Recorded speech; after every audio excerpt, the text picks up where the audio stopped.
আসসালামু আলাইকুম। বাংলা সংবাদে সবাইকে স্বাগত জানাচ্ছি। আমি চিন্তিয়া হক। শুরুতেই সংবাদ শিরোনাম। রাজনৈতিক দল প্রতিষ্ঠার দায়িত্ব নিলেও অন্তর্বর্তী সরকারকে জনগণ মেনে নেবে না, বলছেন রিজভী।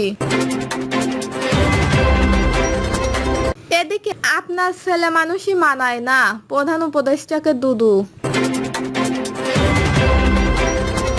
জানাবো, পদত্যাগ করতে 5 আগস্ট শেখ হাসিনার পা ধরেছিলেন শেখ রেহেনা। এবং সর্বশেষ জানাবো, ঐক্যমত্যের পথ ধরুন, আরেকটা সরকার গঠন প্রায় অসম্ভব, বলছেন মারুফ কামাল। শুনছিলেন সংবাদ শিরোনাম, এবারে বিস্তারিত। রাজনৈতিক দল প্রতিষ্ঠার দায়িত্ব নিলেও অন্তর্বর্তী সরকারকে জনগণ মেনে নেবে না, বলছেন রিজভী।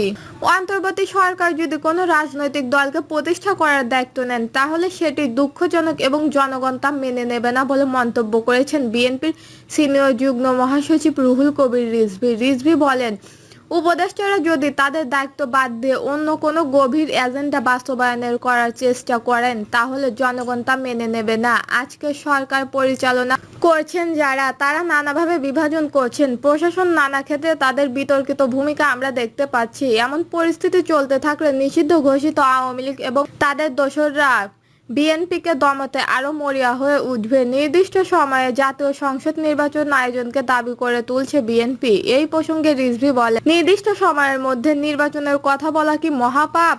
তাদের কথা শুনে মনে হচ্ছে তারা বিভিন্ন মানুষকে প্রভোগ করার চেষ্টা করছে, কিন্তু কেন? বিএনপির সিনিয়র যুগ্ম মহাসচিব বলেন, বিগত 15 বছরের আন্দোলন সংগ্রাম এবং জুলাই গণ অভ্যুত্থানের অনুপ্রেরণা জুগিয়েছে নজরুলের স্মৃতি।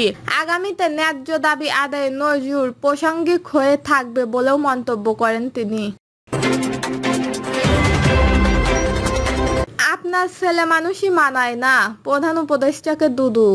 আপনার ছেলে মানুষই মানায় না, 84 বছর বয়সে আপনার এই ধরনের অভিমান মানায় না, প্রধান উপদেষ্টা ডক্টর মোহাম্মদ ইউনূসকে উদ্দেশ্য করে এমন মন্তব্য করেছেন বিএনপির ভাইস চেয়ারম্যান শামসুজ্জামান দুদু। তিনি বলেন, আমরা আপনার পাশে আছি, আমার সরকার পাশে আছি। প্রধান উপদেষ্টার উদ্দেশ্য করে এ বিএনপির নেতা বলেন, আমরা আপনার পাশে আছি, আমার সরকার পাশে আছি। আমরা বলিনি আপনি পদত্যাগ করেন। আপনি নাহিদের সঙ্গে দেখা করেন, পদত্যাগের রাগ অভিমান দেখালেন। সম্প্রতি এনসিপির আহ্বায়ক নাহিদ ইসলাম যমুনার প্রধান উপদেষ্টার সঙ্গে সাক্ষাৎ করেন। পরে গণমাধ্যমকে নাহিদ জানান, প্রধান উপদেষ্টা দেশের বর্তমান পরিস্থিতিতে কাজ করতে পারবেন না এমন শঙ্কা প্রকাশ করেছেন। তিনি বলেন, আমি যদি কাজ করতে না পারি, যে জায়গা থেকে তোমরা আমাকে আনছিলা একটা গণ অভ্যুত্থানের পর দেশের পরিবর্তন সংস্কার, কিন্তু যেই পরিস্থিতি, যেভাবে আন্দোলন বা যেভাবে আমাকে জিম্মি করা হচ্ছে, আমি তো এভাবে কাজ করতে পারবো না। এর পরপরই প্রধান উপদেষ্টার পদত্যাগের বিষয়টি সামনে আসে। পদত্যাগ করতে 5 আগস্ট শেখ হাসিনার পা পর্যন্ত ধরেছিলেন শেখ রেহেনা। ছাত্র জনতার গণ অভ্যুত্থানের পর 5 আগস্ট প্রধানমন্ত্রীর পদ থেকে পদত্যাগ করে দেশ ছেড়ে ভারতে পালিয়ে যান শেখ হাসিনা। তবে পদত্যাগের আগে শক্ত হাতে ছাত্র আন্দোলনকে দমাতে চেয়েছিলেন।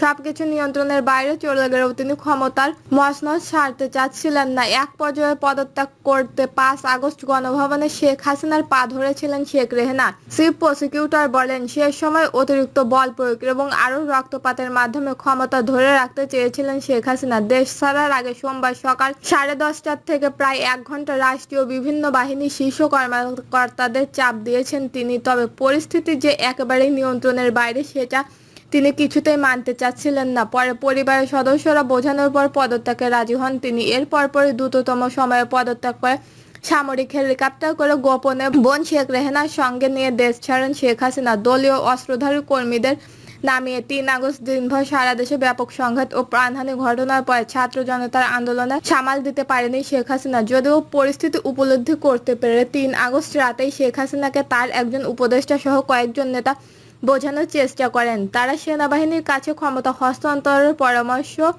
দেন বলেও জানা গেছে। তবে তিনি তা মানতে চাননি, বরং 4 আগস্ট থেকে কারফিউ আরো কড়াকড়ি করতে বলেন। ভোর থেকে কারফিউ কড়াকড়ি করার উদ্যোগ নেওয়া হলে সকাল 9টা পর থেকে বিভিন্ন স্থানে আন্দোলনকারীরা কারফিউ ভেঙে নামতে শুরু করে। 10টা নাগাদ ঢাকার বিভিন্ন স্থানে জনমত বড় হতে থাকে। এ সময় চিফ প্রসিকিউটর ট্রাইব্যুনালকে বলেন, ওবায়দুল কাদের, সালমান এফ রহমান, আনিসুল হক, আসাদুজ্জামান খান কামার তাকে পদত্যাগ করতে না করেছিলেন। 5 আগস্ট সকাল 10:30টার দিকে 3 বাহিনীর প্রধান ও পুলিশের মহাপরিচালক প্রধানমন্ত্রীর বাসভবন গণভবনে ডাকা হয়। নিরাপত্তা বাহিনীর কোনো পরিস্থিতি সামাল দিতে পারছিলেন না, সে তার জন্য ক্ষোভ প্রকাশ করেন। আন্দোলনকারীরা আইন শৃঙ্খলা রক্ষাকারী বাহিনীর সাজেয়া যানে উঠে লাল রং দিয়ে দিয়েছিল, সামরিক যানে পর্যন্ত উঠে পড়েছেন। এরপরেও কেন তারা কঠোর হচ্ছে না সেটা নিয়েও ক্ষোভ প্রকাশ করেন তিনি। এছাড়াও বিশ্বাস করে ওই কর্মকর্তাদের শীর্ষ পদে বসিয়েছেন সেটাও বলে উল্লেখ করেন তিনি। এক পর্যায়ে শেখ হাসিনার আইজিপিকে দেখিয়ে বলেন, তারা তো ভালো করেছে। তখন আইজিপি জানান, পরিস্থিতি যে পর্যায়ে গেছে তাতে পুলিশের পক্ষে আর বেশি সময় এই রকম কঠোর অবস্থা ধরে রাখা সম্ভব নয়। ওই সময় শীর্ষ কর্মকর্তাদের পক্ষ থেকে বোঝানোর চেষ্টা করা হয় বল প্রয়োগ করে এই পরিস্থিতি সামাল দেওয়া যাবে না, কিন্তু শেখ হাসিনা সেটা মানতে চাচ্ছিল না। তখন কর্মকর্তারা শেখ রেহানার সঙ্গে আর কক্ষে আলোচনা করেন, তাকে পরিস্থিতি জানিয়ে শেখ হাসিনাকে বোঝানোর অনুরোধ করেন। শেখ রেহানা এরপর বড় বোন শেখ হাসিনার সঙ্গে আলোচনা করেন। পা জড়িয়ে ধরে শেখ হাসিনার পদত্যাগ করতে বলেন তিনি, কিন্তু তিনি ক্ষমতা ধরে রাখতে অটল থাকেন। এক পর্যায়ে বিদেশে থাকা সজীব ওয়াজেদ জয়ের সঙ্গেও ফোনে কথা বলেন একজন শীর্ষ কর্মকর্তা। এরপর জয় তার মায়ের সঙ্গে কথা বলেন, রাজি হয়ে যান পদত্যাগে। তিনি তখন একটা ভাষণ রেকর্ড করতে চেয়েছিলেন জাতির উদ্দেশ্যে প্রচারের জন্য। ততক্ষণে গোয়েন্দা তথ্য আসে যে বিপুল সংখ্যক ছাত্র জনতা স্বাভাবিক ও উত্তরা থেকে গণভবনের অভিমুখে রওনা দিয়েছে। দূরত্ব বিবেচনা 45 মিনিটের মধ্যে শাহবাগ থেকে গণভবনে আন্দোলনকারীরা চলে আসতে পারে বলে অনুমান করেন। ভাষণ রেকর্ড করতে দিলে গণভবন থেকে বের হওয়ার সময় পাওয়া যেতে পারে। এরপর ছোট বোন রেহানাকে নিয়ে তেজগাঁওয়ের পুরনো বিমানবন্দরের হেলিকপ্টারে আসেন শেখ হাসিনা। সেখানে পদত্যাগের আনুষ্ঠানিক শেষ করে বেলা 2:30টার দিকে সামরিক হেলিকপ্টার করে ছোট বোন সহ ভারতের উদ্দেশ্যে উড্ডয়ন করেন শেখ হাসিনা।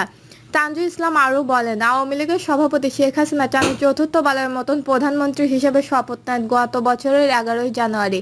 এর আগে 1996 সালের 6ম জাতীয় সংসদ নির্বাচনের মাধ্যমে তিনি প্রধানমন্ত্রী হিসেবে দায়িত্ব পালন করেন। 2001 সালের নির্বাচনে ভোটে বিএনপি জয়ী হলে আওয়ামী লীগের বিরোধী দলে যান। তখন সংসদে বিরোধী দলের নেত্রী হন শেখ হাসিনা। এরপর তত্ত্বাবধায়ক সরকারের অধীনে 2008 সালে 9ম জাতীয় সংসদ নির্বাচনের মাধ্যমে জয়ী হয় প্রধানমন্ত্রী শেখ হাসিনা। 5 বছর পর 2014 সালের একতরফা নির্বাচন করেন। তাতে বিনা প্রতিদ্বন্দ্বিতায় 153টি আসন নিয়ে সংসদ সদস্য হন। ওই নির্বাচনের বিরোধী দলগুলো অংশ নেয়নি। শেখ হাসিনা ও তার জোট সঙ্গীরা মিলে সরকার গঠন করেন। 2018 সালে বিতর্কিত একাদশ জাতীয় সংসদ নির্বাচনের মধ্যে দিয়ে তিনি আবার প্রধানমন্ত্রী হন। আগের রাতে ব্র্যাকেট সিল মারার ব্যাপারে অভিযানের কারণে ওই নির্বাচন রাতের ভোট নামে পরিচিত হয়।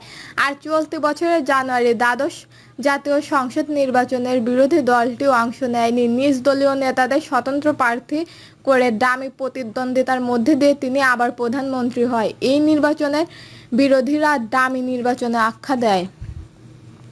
দর্শক, এই ছিল এখনকার সর্বশেষ নিউজটি ভালো লাগলে একটি লাইক দিন, কমেন্টে আপনার মতামত জানান এবং আমাদের পাশে থাকার জন্য বেল বাটনটি অন করে রাখুন। ধন্যবাদ।